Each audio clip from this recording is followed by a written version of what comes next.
अस्सलाम वालेकुम, मैं हूं शेफ अफजल और आज मैं आपके साथ खीर बनाने की एक बहुत ही ज़बरदस्त किस्म की रेसिपी शेयर करूंगा। और इस रेसिपी की दोस्तों ख़ास बात यह होगी कि इसको हम कम बजट के अंदर बनाएंगे।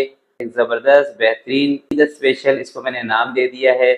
आप इसको ईद पर बनाएं, इंशाल्लाह आपका दिल खुश हो जाएगा। आप इसको किसी ईद की दावत पर बनाएं, आपकी तारीफ़ें हो जाएंगी। दोस्तों आपसे गुजारिश मैं सिर्फ एक ही करूंगा कि इस रेसिपी को आप जब भी ट्राई करें इसको फॉलो करके बनाइएगा। जितनी जितनी चीज़ों का इस्तेमाल इसके अंदर मैं कर रहा हूँ, आपने उसी हिसाब से चीज़ें इसके अंदर लेनी है।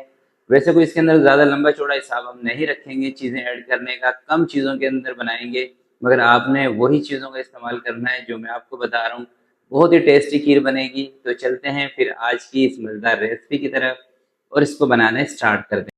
बिस्मिल्लाहिर्रहमानिर्रहीम। तो आधा कप दोस्तों मैंने लिए हैं छोटे चावल, टोटा चावल जो होते हैं ना ये वाले। तो ये खीर के चावल होते हैं जो बिल्कुल बारीक चावल आपके घर पे हों, आप वो ले लें या मार्केट से ले आएँ।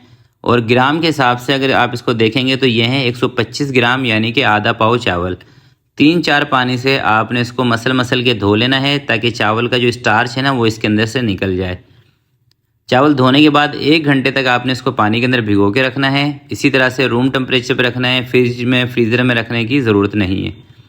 1 घंटे के बाद आपने इन चावलों को पीस लेना है। किसी भी ग्राइंडर जार में डाल लें, मिक्सी के जार में डाल लें। अगर इस तरह का मिक्सी का जार भी आपके पास ना हो ना, तो फिर आप क्या करेंगे, इसको चावलों को पानी से निकाल के बेलन से थोड़ा सा इसको बारीक कर लें। या फिर दोस्तों आप इसको हाथ की मदद से ही मसल सकते हैं, क्योंकि छोटे चावल होते हैं 1 घंटे के बाद ये बिल्कुल नरम पड़ जाते हैं। तो अब दोस्तों इसका मैं बना रहा हूँ दूध। दूध बनाने के लिए मैंने 2 कप लिया है मिल्क पाउडर, और अगर आप इसको ग्राम में देखते हैं तो ये है 250 ग्राम, यानी कि 1 पाव। और ये नॉर्मल मिल्क पाउडर है जिससे आप आम तौर पे घर में चाय बनाते हैं ना, ये वही मिल्क पाउडर है, कोई ख़ास मिल्क पाउडर नहीं है। सिंपल आप दुकान पे जाएं, उसको मिल्क पाउडर कहें फुल क्रीम, और ले आएँ और इसको बना लें, ठीक है। कोई ख़ास मिल्क पाउडर नहीं है। तो 2 लीटर पानी आपने इसमें ऐड कर देना है। थोड़ा बहुत पानी कम ज़्यादा हो जाए चलेगा, कोई मसला नहीं है। थोड़ा सा ज़्यादा चला जाएगा फिर भी चलेगा, थोड़ा सा कम रह जाएगा फिर भी चलेगा। तो पाउडर का दूध बना लिया है। अब इसको करते हैं दोस्तों साइड पर। तो मैंने एक पतीला दोस्तों ले लिया है जिसका जो तला है ना ये थोड़ा सा मजबूत है। तो इसके अंदर 1 कप मैंने चीनी का शामिल किया है। और यहाँ पर आपको एक चीज़ का ख़ास ख्याल रखना है कि इसके नीचे आपने आँच को तेज़ नहीं करना, आँच बिल्कुल आपने हल्की रखनी है। अगर दोस्तों आप आँच को तेज़ करेंगे ना तो ये चीनी आपसे जल जाएगी, क्योंकि आप रोज़ रोज़ ये काम नहीं करते, आप कभी कभार बनाते हैं इसलिए। तो आपने आँच को कम रखना है, हल्की आँच रखनी है। 3 से 4 मिनट के अंदर चीनी आपकी इस तरह से मेल्ट हो जाएगी। जब चीनी मेल्ट हो जाए तो जो आपने मिल्क पाउडर का दूध बना के रखा है ना, वो थोड़ा थोड़ा करके इसके अंदर शामिल करते रहना है। थोड़ा थोड़ा मैं इसलिए बोल रहा हूँ कि आप थोड़ा थोड़ा दूध इसमें शामिल करेंगे ना तो ये अच्छी से हल हो जाएगा, वरना एकदम से चीनी सारी जम जाएगी जैसे ही आप दूध को इसमें ऐड करेंगे, फिर उससे आपको थोड़ी सी परेशानी होगी।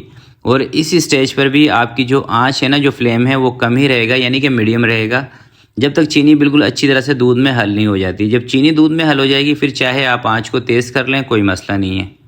अच्छा, इस तरह से मैंने चीनी आपको क्यों कहा है कि चीनी को मेल्ट कर लें दोस्तों, सिर्फ इसलिए कहा है कि अगर आपको ब्राउन कलर की खीर बनानी हो ना, खीर का थोड़ा सा कलर अच्छा करना हो, फिर आप चीनी के प्रोसेस को इस तरह से करें।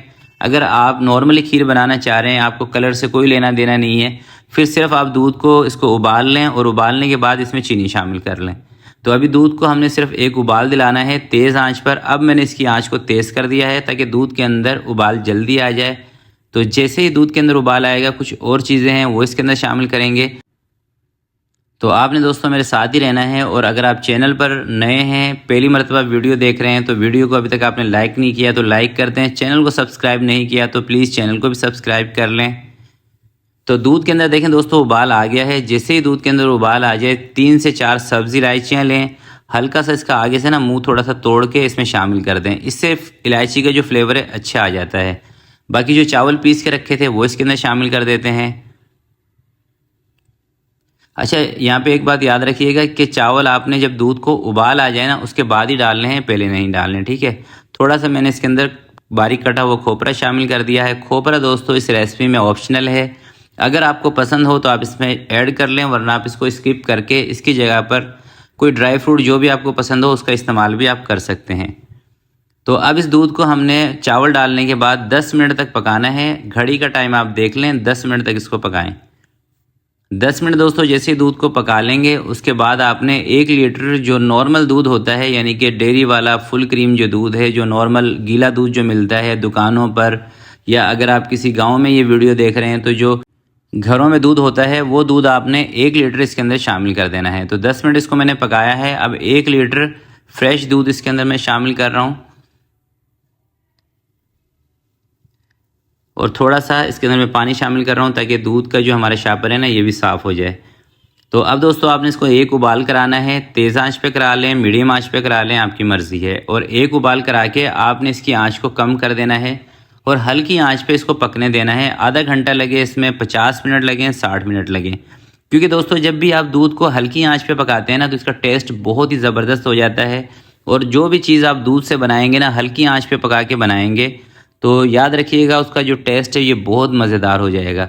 तो हल्की हल्की आंच पे अभी मैं इसको पकने देता हूँ। आंच हमारी इतनी रहेगी कि इसमें सिर्फ उबाल चलता रहे, और बीच बीच में आप अपना कोई काम भी करते रहें, और बीच में आप इसमें चम्मच भी चलाते रहें। ये नहीं कि आपने सर पे खड़े होकर इसको पकाते रहना है, क्योंकि आंच हल्की रहेगी तो ये लगेगी नहीं नीचे, और आपका जो बर्तन है वो भी अगर मजबूत होगा तो खीर आपकी नीचे नहीं लगने वाली।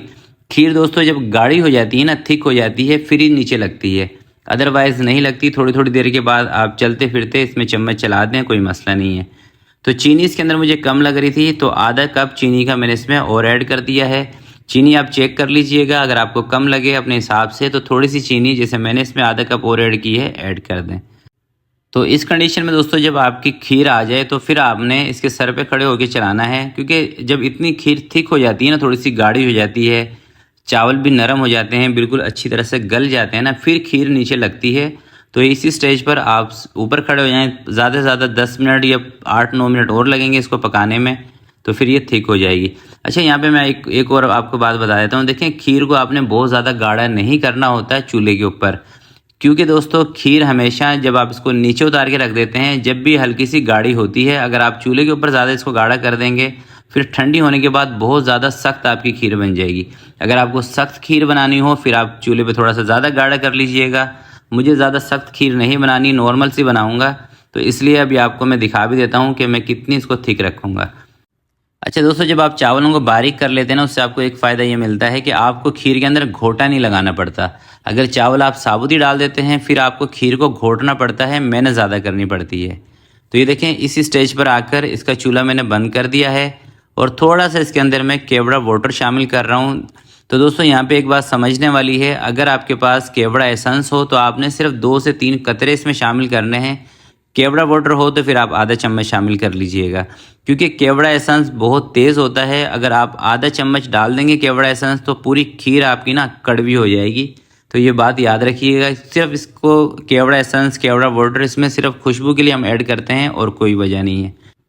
तो खीर को दोस्तों दूसरे बर्तन में ट्रांसफ़र करते हैं। अच्छा, यहाँ पे ना एक और आपको बात बताता हूँ। देखें, गरम गरम खीर आपने कभी भी उठा के फ्रिज में, फ्रीज़र में नहीं रखनी, और गरम गरम खीर को ऐसे छोड़ना भी नहीं। अगर आप ऐसे छोड़ देंगे ना इसको, तो इसके ऊपर एक मोटी सी परत सी जम जाती है। थोड़ा सा हिलाते रहें, किसी भी बर्तन में डाल के रख लें।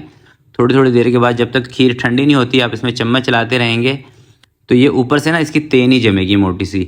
और जब ये बिल्कुल रूम टेम्परेचर पर आ जाए, फिर आपने इसको फ्रिज के अंदर रखना है। फ्रीज़र में फिर भी नहीं रखना है, क्योंकि दोस्तों फ्रीज़र के अंदर इसके अंदर बर्फ़ जम जाएगी, और जब इसमें बर्फ़ जम जाएगी तो खीर आपकी पतली हो जाएगी। तो ये देखें, ठंडी होने के बाद इसका ये लुक है, और देखें माशाल्लाह से कितना ज़बरदस्त लुक आ रहा है। बिल्कुल भी चावल नज़र नहीं आ रहे, यूँ महसूस हो रहा है कि जैसे हमारी फिरनी तैयार हुई है। और इतनी मज़े की दोस्तों ये खीर बनी है ना, कि इंशाल्लाह जब भी आप ये रेसिपी ट्राई करेंगे ना, मुझे 100% यकीन है कि इंशाल्लाह आपका दिल खुश हो जाएगा। और दोस्तों, जब भी आप ये रेसिपी ट्राई करें, इसी वीडियो के नीचे अपनी राय का इज़हार ज़रूर कीजिएगा, ताकि मुझे पता चले कि आपकी खीर कितनी ज़बरदस्त बनी है। और मुझे यकीन है कि आपकी खीर बहुत ही मज़ेदार बनेगी। तो ये रेसिपी ज़रूर ट्राई कीजिएगा। और आज की वीडियो के लिए दोस्तों इतना ही। आपसे मिलते हैं किसी नेक्स्ट वीडियो में। तब तक के लिए मुझे दीजिएगा इजाज़त। अपना बहुत सारा ख्याल रखिएगा, अपने वालिदैन का ख्याल रखिएगा। अल्लाह हाफिज़।